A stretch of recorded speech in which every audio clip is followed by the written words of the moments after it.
Today I'm going to show you everything I'm behind on as an artist because I suspect a lot of you are struggling with the exact same thing. What's up, my internet friends? Today I want to do something a little different. I looked at my to-do list this morning and realized something kind of uncomfortable. I think I've become the bottleneck in my own art business, and it's not because I'm lazy or because I don't care. But I think it's just because I've spent the last few months creating opportunities faster than I've built systems to handle them, if that makes sense. And if it doesn't, I'll explain further. But right now, I'm behind on a lot. So instead of pretending everything is running smoothly or painting, the image on Instagram that I'm just this successful, full-time artist that has it all figured out, I'm going to bring you back into the reality of things. Well, for one, I'm not a full time artist. Most of you know this. No matter how good my Instagram looks, that is not the case yet, but we are working towards that goal.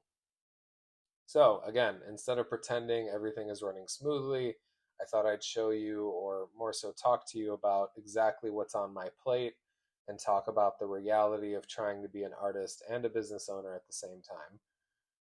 For one, the business side is kind of a pain. I'm not going to lie to you. I mentioned in a previous video that I have been working with a business coach, and it's been really good for me. It's been a crash course, honestly, of just new information and really good stuff, to say the least. But it's come with a lot of infrastructure building, so to speak.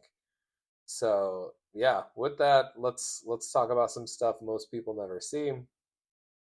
I'm just gonna rattle off some of these, to-do list items. One, I need to apply for this airport mural opportunity that I learned about in my hometown, or home state, I should say. It's a pretty big opportunity and it requires a lot in the application phase. And it might be a shot in the dark, but hey, shoot or shoot. And it's better to try than to not try and wonder if you would have gotten it.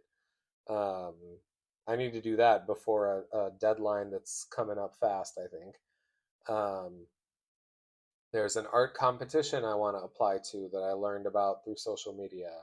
Um, I recently, from this business coaching, I've kind of improved my, or just changed my perspective on how to approach people and talk about my art and that kind of thing. So I want to talk about my art more. And the best way to do that is through public art shows or art fairs. And it might be late to lock in a summer art fair at this point in time. We are in June, but I figured why not do some research into some art fairs that are happening throughout the rest of the year and see where I could get in, if anywhere.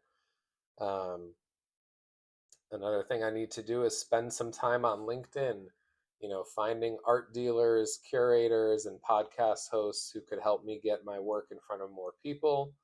An important part of this coaching has been quote unquote lead generation, or and generating those leads by making connections with people and reaching out to people.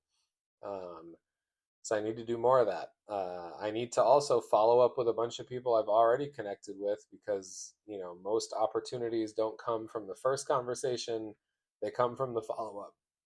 Excuse me, your boy had a cold, and I'm recovering. And hey, we're a little raspy today. I might sound like a country divorcee who smokes 4 packs a day, but that's just what I sound like today, and that's what we're rolling with. So, anyway, I also need to reach out to developers and designers, specifically for mural opportunities.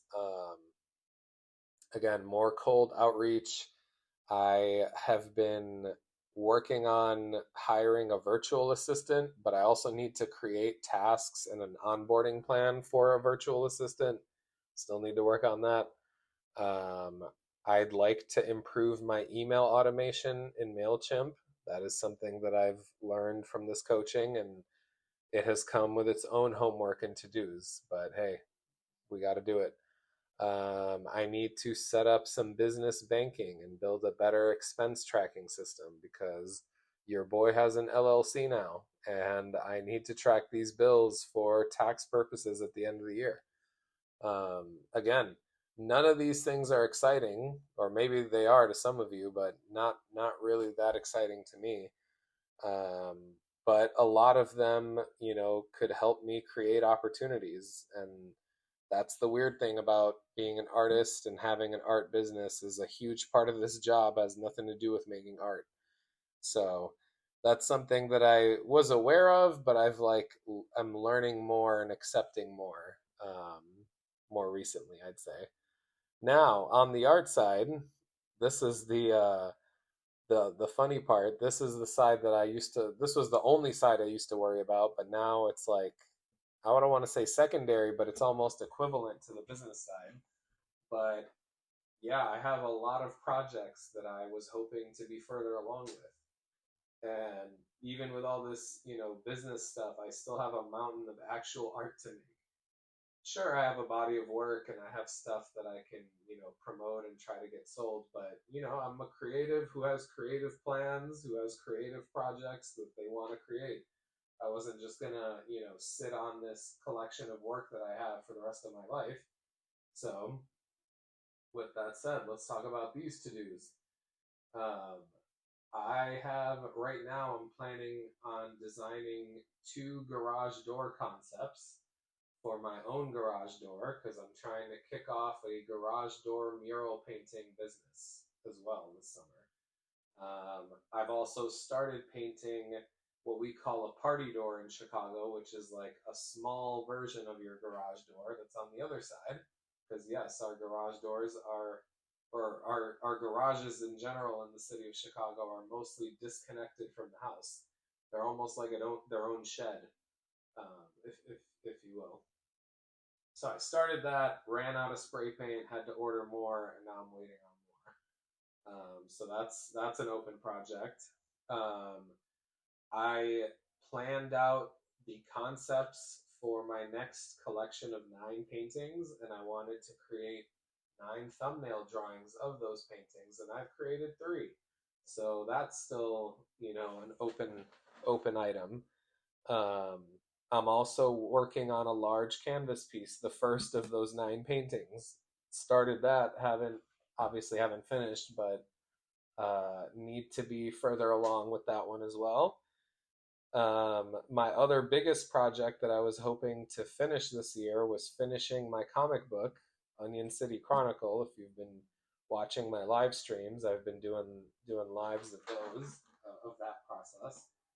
Um, so that's something I need to get back to. I've kind of fallen off recently due to work and life, struggles. Oh, and with that, staying consistent with my weekly live streams, I have not been consistent, which is also why I haven't been consistent with my comic book because I was doing my comic book once a week on live, and I've fallen off the past few weeks. I need to get back to that. And yeah, this is the stuff I actually want to spend my free time doing. And since becoming an official business owner and like really trying to treat this like a real business, it's been very challenging because you work your 9 to 5 and then your 5 to 9 you're debating, is it a business night or is it a creative night, to catch up on all business to dos or creative to dos, while obviously balancing home and family life, which is hard. Um, so yeah, it's like every hour, I mean, I've really felt this. Every hour I spend on the business is an hour I'm not spending on creative. So that's been messing with my head, but it's hard. I'm like, if I was doing this full time and it was an 8 hour day, I'd say 4 hours to the business, 4 hours to creating, and it'd be the perfect day. But I just don't have that. Excuse me. It's kind of been, a balancing act. And it's been rough. It's been a challenge, but I am learning a lot. And the biggest lesson I've learned recently is that, being overwhelmed isn't a sign that you're doing something wrong. It's might be just a sign that you're growing and you're trying to achieve a lot more. So a lot of these tasks exist because I think opportunities exist. Like we could take it to as simple as looking at the mural application that I have to apply to. It's like that exists because a mural opportunity exists. So you gotta strive for it, apply for it, and see what happens. You know, the outreach challenges exist because there are people worth connecting with that could propel your business, that could become collectors or put you in front of potential collectors. And obviously the art projects exist because there are ideas worth bringing to life, and that used to be my only job or my only goal. um, yeah, the real challenge, I'd say, it isn't getting rid of the work, but figuring out what deserves my attention first and trying to develop a plan. So instead of stressing about everything at once, well, I guess you could say I'm making this video to talk about it, but I'm trying to focus on one other thing, which is momentum and moving the needle, which is really something I used to focus on when I would get too busy to, work through paintings. I'd be like, well, as long as I, gave it a little bit each day. And I think I'm trying to apply that to everything now. So if I submit like one application today, that's progress. If I send 5 follow-up emails, that's progress. If I spend an hour on the comic book, that's progress. Because the goal isn't to completely clear the list. I mean, well, it kind of is for me. I love seeing a list get cleared, but it's also just to keep moving forward. I don't know. Those are my thoughts on it, I guess, or how I'm approaching the idea of this endless to-do list. Um, I think social media gives people the impression that artists spend all day painting and being creative, and the reality is that most artists are wearing 10 different hats at once, and I didn't even mention like the content creation to-do list on this video. That's its own thing. Making this video, I was like, this video was on a list of to-dos that wasn't mentioned. Make a video about how your to-do list is too long. That's getting crossed off, so that's nice. But yeah, these different hats are they're just rough. Like the artist hat, the marketer hat, the salesperson hat, the project manager hat, the business owner hat. And some days it feels like you're juggling all of them just badly. Like you're juggling what's it called, bowling pins, and they're all falling and hitting you in the face. But I guess that's part of it. So I don't know. I wanted to share this because if you're feeling behind on something right now, you're probably not alone. In fact, I'd love to know in the comments. Let me know. What's the one thing you're most behind on right now? For me, it's everything you just heard, but hey, I'm working on it. One thing at a time. Again, until next time, internet friends. Peace.